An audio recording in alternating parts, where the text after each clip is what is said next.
আপনি যত বড়ই কোটিপতি হন না কেন, বিদেশে প্রবাসে আমরা সবাই কিন্তু ফকির, এই কথা সবাই বলি।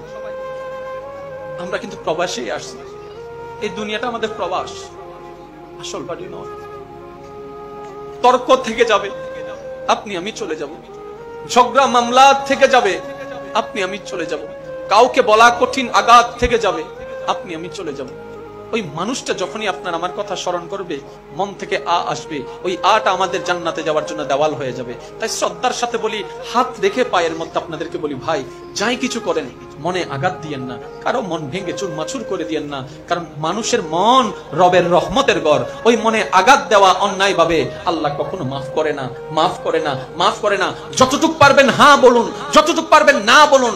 প্রতারণা করবেন না, ধোঁকাবাজি করবেন না, কাউকে কষ্ট দিয়ে দুই নাম্বারি করে আপনার কোটিপতি হওয়ার দরকার নাই। কারণ আপনি এমন রবের বান্দা যার নাম রাজ্জাক।